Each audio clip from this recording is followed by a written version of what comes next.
잘하면 본전, 못하면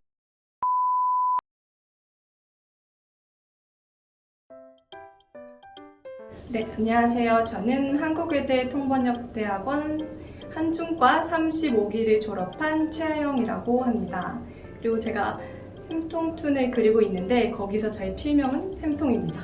지금은 프리랜서로 활동을 하고 있고요.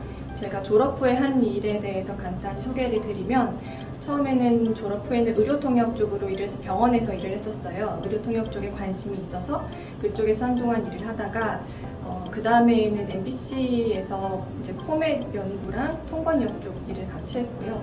그때 마침 사드가 터져서 중국어 쪽 일이 많이 줄었기 때문에 영어 쪽 일을 많이 해달라는 요구가 있어서 전 중국어 쪽 일을 더 많이 하고 싶어서 다른 일을 찾아보다가 이제 대사관 쪽에서 당시에 지원자를 모집을 하고 있어서 지원을 하고 베이징에 있는 주중대사관에서 3년 동안 일하고 작년에 이제 한국에 왔습니다. 그리고 이제 프로젝트식으로 제가 통번역을 계속 하다가 회사에 들어가서 한 6개월 정도 일하고 제가 지난달쯤에 다시 나와서 프리랜서로 활동을 하고 있습니다.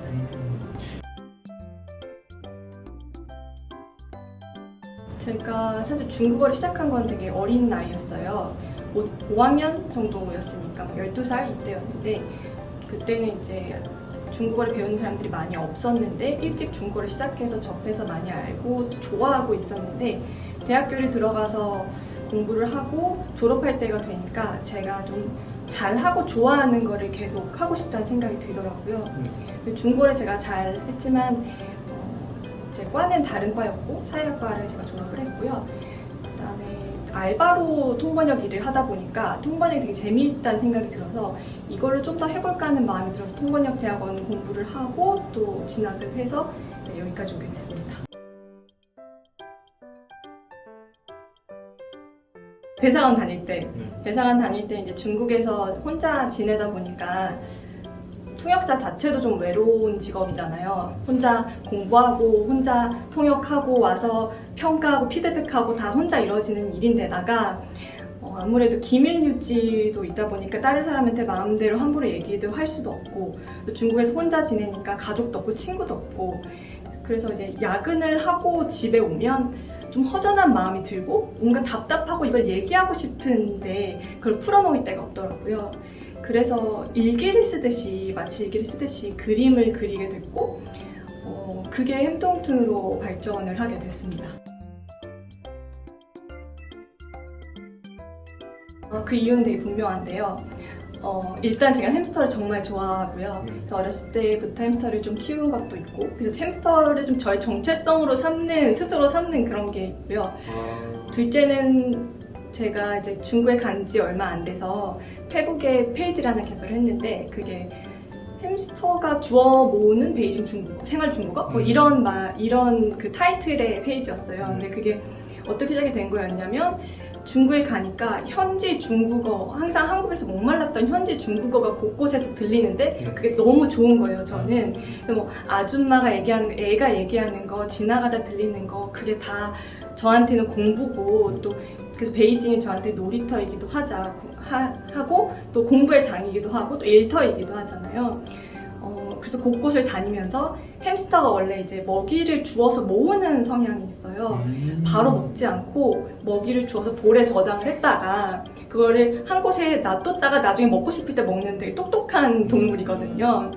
그래서 이거를 마치 볼에 모으듯이 모아서 저장을 해서 내가 저장을 해뒀다가 필요할 때 써먹어야지 이런 생각으로 햄스터 캐릭터가 더 이제 공고화된 게 아닌가 싶어요. 언어 학습이 마치 햄스터처럼 저장을 해뒀다가 바로바로 꺼내서 쓰는.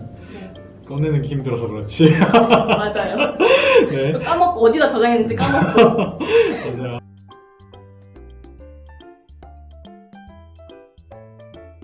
사실 쉴 때 햄통 아이디어보다는 일을 활발하게 할 때 햄통 아이디어가 훨씬 더 많이 샘솟거든요. 그렇죠. 네.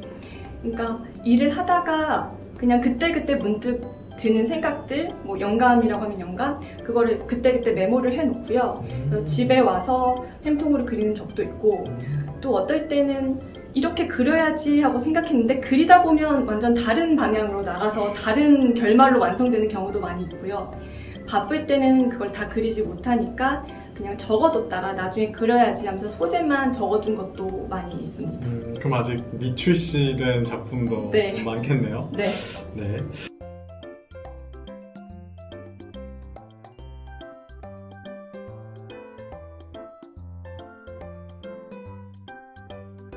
제가 처음에는 다 손으로 그렸는데요. 그때는 정말 시간이 너무 짧아서 제가 깜짝 놀랐어요. 한 20-30분 걸리기도 하고 많이 걸리면 1시간 걸리기도 하고 했는데 그때는 아마 고치지 않으니까 그냥 펜으로 한 번에 일필 위주로 그렸거든요. 그래서 나한테 이런 재능이 있나, 고치지도 않고 이렇게 그리다니 스스로 감탄을 하곤 했는데 나중에는 이제 아이패드로 배워서 그림을 그렸는데 그럼 이제 고칠 수 있는 여지가 있거든요. 좀 더 완성도 있게 그리려고 하다 보니까 오히려 시간이 좀 더 많이 걸리는 것 같아요.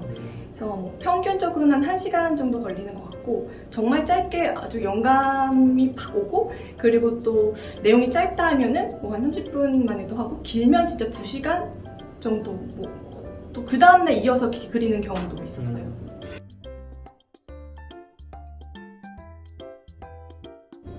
저는 사실 어떤 웹툰 작가가 그런 얘기를 한 적이 있는데 모든 웹툰 중에서 자기가 그리는 웹툰이 제일 좋다. 그 이유는 자기가 그리는 웹툰이 자기 스타일이기 때문이다. 이런 얘기를 한 작가가 있거든요. 저도 마찬가지로 제 웹툰을 보고 되게 만족하는 스타일이에요.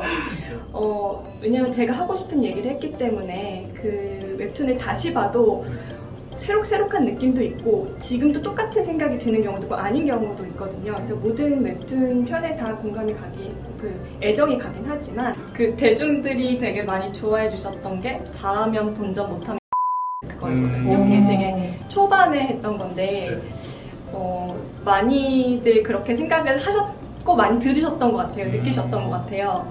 그래서 그때 되게 많은 통역 경험을 예로 들면서 바둑에 대한 통역도 하고 한복에 대한 통역도 하고 뭐 과학, 화장품에 대한 통역도 하고 근데 사람들은 그거에 대해서 당연하다고 생각하는 거예요. 전문 통역사니까 이걸 해내는 건 당연하지. 그리고 뚜벅뚜벅 걸어 나갈 때 감사합니다라고 말을 한 번도 안 하는 분들도 계시고 근데 물론 그걸 바라는 거는 아니지만 그걸 되게 당연하게 생각하고 거기서 만약에 조금이라도 삐끗하거나 못하거나 이렇게 하는 경우가 생기면 좀 중국어를 알아들으시거나 잘 하시는 분들은 그거에 대해서 지적을 하시기도 하고 그런 게 모든 통역사들이 다 겪는 일 같아요. 그 부분에 대해서 올리면서 마지막에 아무튼 잘하고 못하고는 내 몫이니까 내가 잘 할 테니까 길 가다가 통역사 만나면 잘해줍시다 라고 했는데 그 부분을 통역사님들이 되게 좋아하셨는지 리트윗을 많이 하시면서 그게 조금 팔로워가 많이 느는 계기가 됐던 포스팅인 것 같고요. 또 최근에 하나 올렸던 것 중에 하나는 AI에 대한 이제 우려가 많이 늘어나고 있는데 AI가 발전하든 말든 아무튼 나는 이게 좋으니까 내가 하는 일이 좋으니까 나는 결과는 맡기고 그냥 계속 하겠다 이런 식의 내용을 쓴 것도 있었는데 그것도 많은 분들이 좋아해 주셨던 것 같아요. 사실 제가 뭐 전문적으로 그림을 그리는 사람도 아니고 아마추어고 그냥 생각나는 대로 그림을 그리는 거거든요. 그러다 보니까 물론 못 그리는 부분이 있는데 그런 거는 그냥 안 그리고 뭐 대체를 한다거나 아니면 다른 걸 참고를 해서 이미지를 찾아보죠. 그런 경우도 많이 있어요. 구글에서 이미지 검색을 해서 보고 비슷하게 그리는 경우도 많이 있고요. 그런 식으로 이제 넘어가는 편이고 그리고 제가 그리기 조금 난감했던 것 중에 하나는 내용적으로 예를 들어서 되게 재밌었는데 그게 공개하면 당시 현장에 있었던 분들한테 폐를 끼치거나 누가 되거나 아니면 기분이 상하거나 할까봐 그런 부분이 아무래도 공개되고 나서는 조금 신경이 쓰이더라고요. 근데 그런 걸 다 배제하면 무난한 콘텐츠밖에 나올 수 없거나 아니면 한계가 있어서 비슷한 것밖에 나올 수가 없으니까 그런 부분에 있어서 뭔가 창작의 갈등 같은 게 있는 것 같아요. 되게 저를 찾아주신 거가 너무 신기하다는 생각이 들었고요. 그리고 제가 뭐 햄통이란 이름으로 이제 이렇게 그림을 그렸지만 많은 사람들이 저를 햄통으로 알고 불러주시고 그 자체도 제가 햄스터를 좋아하니까 너무 기쁘고 좋거든요. 근데 저한테 이제 그런 임무를 또 새로 맡겨주신 거니까 기분이 되게 묘했던 것 같고요. 그리고 또 항상 고민해왔던 부분이 있지만 이런 부분을 통해서 어떤 계몽이나 어떤 인식의 개선 부분에 기여를 할 수 있으면 좋겠다라는 생각도 많이 했어요. 지금 만족하긴 하는데요. 네. 100점 만점에 한 75점 정도? 네. 네, 좀 더 이번에 제의를 받았을 때도 생각한 게 이번 기회를 통해서 제가 통번역도 좋아하고 중국어도 정말 좋아하고 이 일을 하는 거 자체를 굉장히 좋아하지만 이걸 통해서 더 많이 확장할 수 있을까? 요즘에는 정말 많은 채널이 있고 또 기회가 있잖아요. 그래서 어떻게 하면 더 많이 확장할 수 있을까 하는 고민을 많이 하는데 그런 부분에 있어서 요즘에 특히 고민이 많이 드는 것 같아요. 그래서 만족은 하지만 또 고민도 항상 드는 그런 시기입니다. 계획은 제가 별로 원래 없는 편입니다. 네, 원래 뭐 그냥 좋아하는 거 하다 보면 뭐 될 대로 되겠지 좀 그런 스타일인데 항상 좋아하는 거를 하다 보면 또 원하는 곳에 가 있곤 하더라고요. 요즘에는 좀 예술 쪽에 관심이 많아가지고 또 제가 대사관에서 일할 때도 문화 쪽으로 일을 많이 했는데 그게 저는 그걸 할 때 에너지가 굉장히 많이 생기고 재밌더라고요. 근데 사실 중국어 통번역과 제가 좋아하고 관심 있는 분야를 결합시키는데 항상 그 기회가 주어지라는 보장이 없으니까 그런 부분에서는 항상 갈등과 고민이 있을 수밖에 없고 앞으로 이 제가 가진 재능과 또 잘할 수 있는 것과 좋아하는 것들을 다 결합해서 가장 좋은 시너지를 낼 수 있는 무엇을 할 수 있을까를 고민하고 있습니다. 네. 인터뷰에 응해주셔서 대단히 감사합니다. 네. 감사합니다. 갑자기 기억이 안 나는데 제목이? 스토리 내용도 설명해 주셔도 괜찮아요. 어떤 내용이었는지. 그게 그 워딩이 되게 중요하거든요. 뭐지? 그게 잘하면 본전? 못하면 뭐죠? 내가 써놓고 왜 기억이 안 나지?